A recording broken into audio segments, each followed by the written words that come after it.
லோகேஷ் கனகராஜுங்கிறவரு தோல்வி படங்கள் கொடுத்துருக்கலாம். அதுக்காக வந்து அவர் ஒரே அடியா ஃபீல்ட் அவுட் ஆயிட்டாருன்னு சொல்ல முடியாது.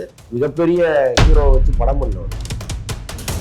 சுரேஷ் சந்திராவுடைய வேலையே அதுதானேங்க. இங்க தமிழில் யாரெல்லாம் முக்கியமான இயக்குனர்களோ அவங்கள வந்து அஜித்துக்கு கதை சொல்ல வைக்கிறது தான் அவருடைய வேலையா இருக்கு. அண்ட் லோகேஷ் அடுத்து ஹீரோ நடிக்கிறாருல்ல, அந்த படத்தோட அந்த ப்ரோமோலாம் ரிலீஸ் ஆச்சு. அதை பார்த்து உங்களுக்கு என்ன தோணுச்சு? எப்படி இருக்கும்? கொஞ்ச நேரம் வாமிட் வந்துச்சு. வேற என்னத்தை சொல்றது? இவ்வளவு பெரிய ரத்த கலரியோட ஒரு ஆளு, ஒரு பொறுப்புள்ள மனுஷன் படம் எடுக்கலாமாங்க? ரஜினியே வந்து அதெல்லாம் பிடிக்காம தான் சுந்தர்சியோட ஒரு படம் போயிட்டாரு. அவருக்கே பிடிக்கல. ஐயோ, கமல் கொஞ்சம் பின்னடைவுல இருக்காருங்கிறது உண்மைதான். ஏன்னா தக்லைஃப்ங்கிறது அவ்வளவு பெரிய படம், அது ஓன் ரிலீஸ் வேற பண்ணிட்டாரு.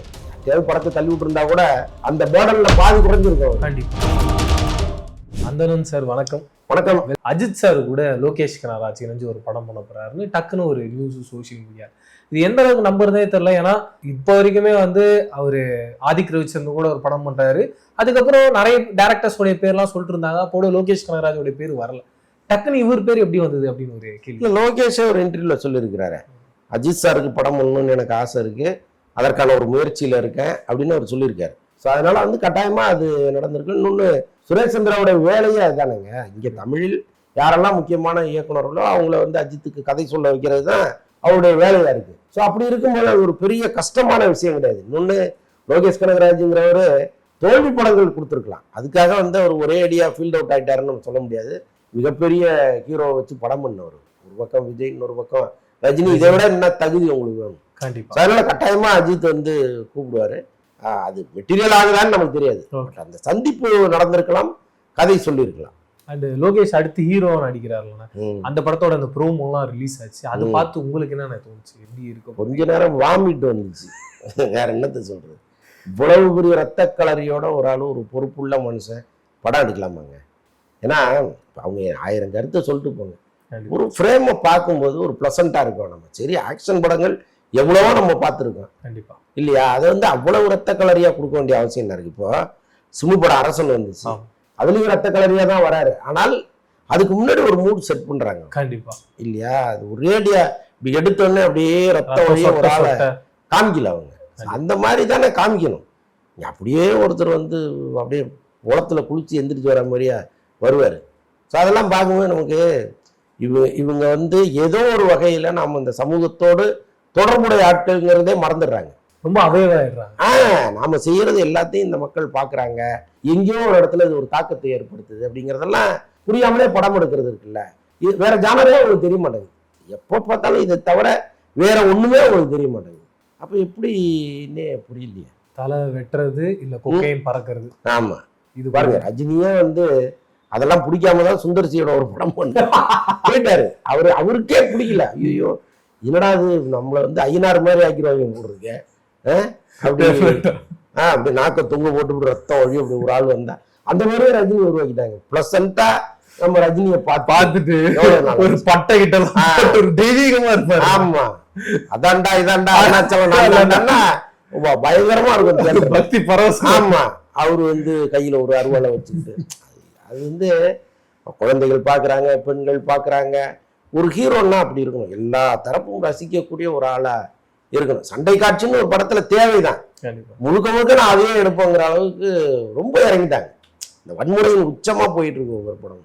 ஆனா அப்படியே நீங்க சொன்ன மாதிரி super star Rajini and Sundar C இந்த காம்பினேஷன் இத்தனை வருஷமா ஏன்னா ஃபர்ஸ்ட் ஆஃப் ஆல் நடக்காம இருந்தது? இல்ல, நடுவுல வந்து ரஜினிக்கு இந்த இளம் இயக்குனர்களோட டிராவல் பண்ணணுங்கிற ஒரு எண்ணம் வந்துருச்சு. அப்பதான் நாம புதுசா இருப்போம் அப்படின்னு.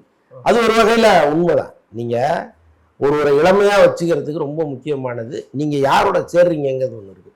எப்ப பார்த்தாலும் அழுதுகிட்டே என்ன உடைஞ்சு தலையோட ஒருத்தர் இருக்கான்னு வைங்களேன், நீங்க அவனோட சேரும்போது கிட்டத்தட்ட நீங்களும் அதே மாதிரி ஆயிடுவீங்க. அது ஒண்ணு இருக்கு. அப்போ இளமையான நபர்களோடு சேரும்போது, அவங்களோட சேர்ந்து நீங்க தினந்தோறும் இன்டராக்ட் பண்ணும்போது உங்களுடைய எண்ணமும் இளமையா இருக்கும், ஆளும் இளமையா இருக்க முடியும். இது வந்து ஒரு சைக்காலஜி. இதைத்தான் ரஜினி பிடிச்சாரு. இன்னைக்கு யாருக்கெல்லாம் கைத்தட்டல் விழுதோ அவங்களோட நம்ம டிராவல் பண்ணுவோம், நம்ம படம் கட்டாயமா ஹிட்டுன்னு நினைச்சாரு. அது நடந்து இருந்தது. அது ஒரு பக்கம் இருந்தாலும் ஒரு ரிலீஃப் ஒன்று வேணும்ல. இப்ப பல வெளிநாடுகள்ல இந்த கடைசியா வந்த கூலினால் பல ரஜினி ரசிகர்கள் ஏமாற்றம், குடும்பமா ஏமாற்றம். படத்தை விட்டுருங்க, இப்ப அவங்க குடும்பத்தோட கிளம்பி ஒரு 10 கிலோமீட்டர் 20 கிலோமீட்டர் டிராவல் பண்ணி போறாங்க படம் பார்க்க.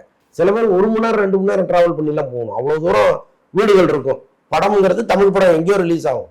அப்ப குடும்பத்தோட போறவங்கள நீங்க குழந்தைகள்லாம் ஓரமா உள்ள விடமாட்டோம்னு சொன்னா அந்த குடும்பம் இப்படி உள்ள போகும்.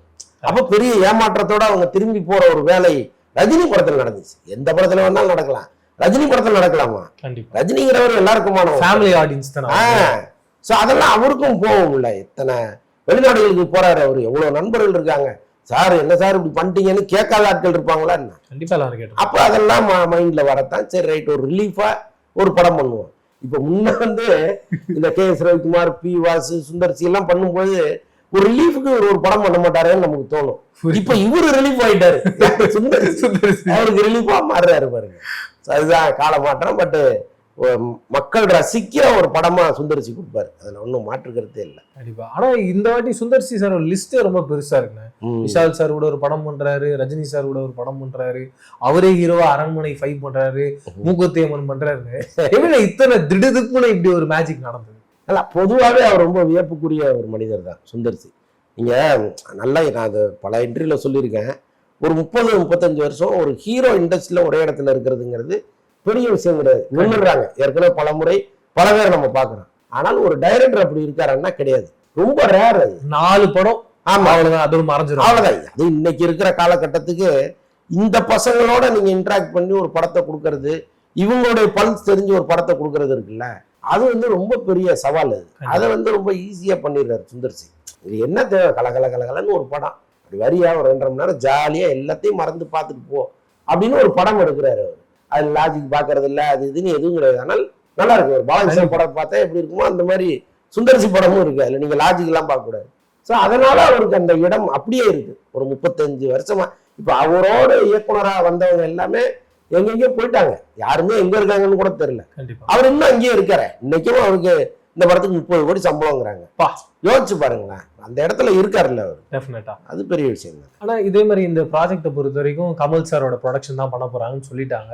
அதுலயும் என்ன சொல்றாங்கன்னா, கமல் சார் வந்து ஆஃப்டர் தக் லைஃப் ஒரு பெரிய லாஸ்ட்ல இருக்காரு, அதுதான் காரணம். இப்ப அடுத்தடுத்து ரஜினி சார் படம் பண்றதாங்கன்னு சரி, இப்ப லோகேஷும் அஜித்தும் பண்றதுமே கூட ராஜ்கமல் தான் பண்ண போறாங்கன்னு சொல்றாங்க. இது எந்த அளவுக்கு உண்மைனா? இல்ல, லோகேஷ் அஜித் நமக்கு தெரியாது, அது யார் பண்றாங்கன்னு தெரியாது நமக்கு. அது நடக்கும்போது நம்ம அதை பேசுவோம். சரி. பட் இதை பொறுத்த அளவுக்கு கமல் கொஞ்சம் பின்னடைவுல இருக்காருங்கிறது உண்மைதான். ஏன்னா தக் லைஃப்ங்கிறது அவ்வளவு பெரிய படம், அது ஓன் ரிலீஸ் வேற பண்ணிட்டாரு அவர். யார்ட்டையாவது படத்தை தள்ளி விட்டு இருந்தா கூட அந்த பேர்டன்ல பாதி குறைஞ்சிருக்கும் கண்டிப்பா. ஆனா அவரே நானே பண்றேன்ட்டு பண்ணிட்டாரு. அதுக்கு என்ன காரணம்னு தெரியல. அவர் முதல் நாள் வரைக்கும் படம் பார்க்கலன்னு சொல்றாங்க.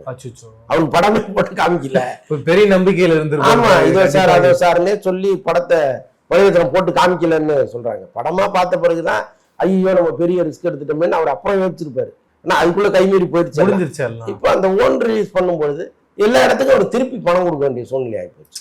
ஸோ அதனாலதான் வந்து அவர் என்ன பண்றாரு, சரி ரஜினி தான் அவரு நினைச்ச மாதிரி டக்குன்னு இப்போ டேட்டு கேட்க முடியும். ஒரு அஜித் திட்டையோ ஒரு விஜய் கிட்டயோ நிக்க முடியாது. கண்டிப்பா. என்னதான் கமல்னு மரியாதை அவங்க மனசுக்குள்ள இருந்தா கூட அவர் போய் எனக்கு ஹெல்ப் பண்ணுங்கன்னு கேட்க முடியாதுல்ல.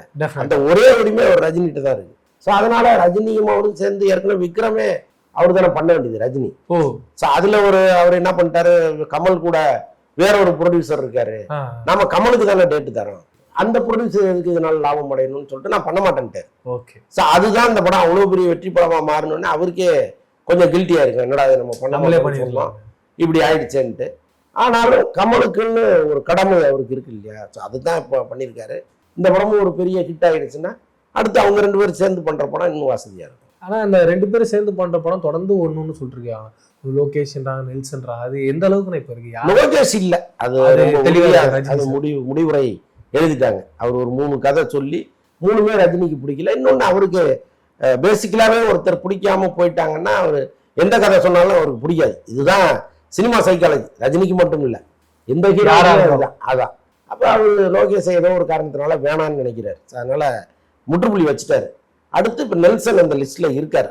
அதுவும் இந்த படம் எல்லாம் முடிஞ்சு அதுக்கப்புறம் தான் சினிமாவில எப்பவுமே இன்னைக்கு இருக்கிறது நாளைக்கு இருக்காது கண்டிப்பா. அதனால அது உறுதியா நம்ம சொல்ல முடியாது.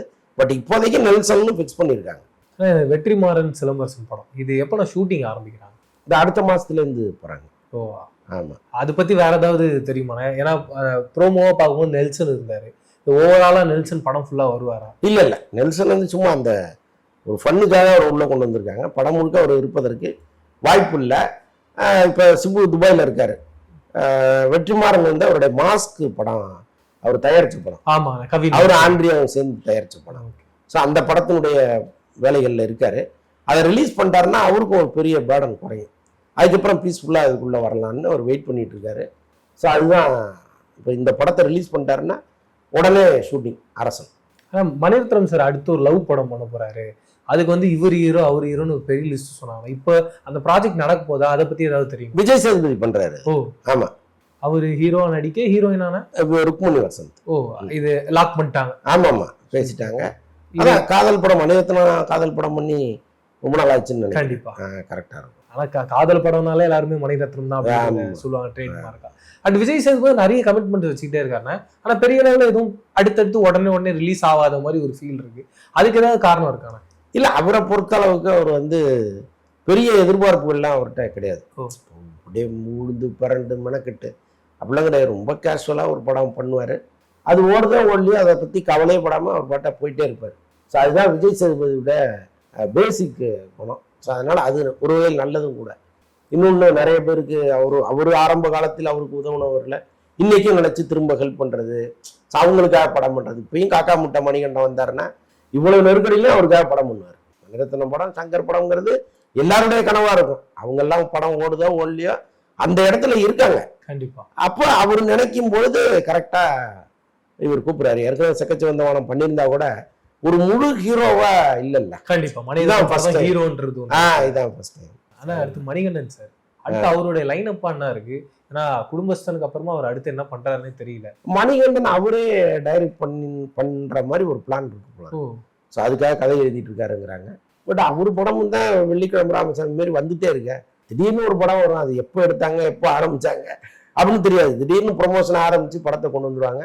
பட் வித்தியாசமா இருக்கும். அவரை பொறுத்த அளவுக்கு அந்த கதை கேட்கிற திறன், அவரே பேசிக்கலா ஒரு ஸ்கிரிப்ட் ரைட்டரா இருக்கிறதுனால அந்த நாலேஜ் அவருக்கு நிறைய இருக்கு. ரொம்ப நன்றி. நான் நிறைய இன்ட்ரெஸ்டிங்கான விஷயங்கள் பேசணும். மீண்டும் சந்திப்போம். நன்றி.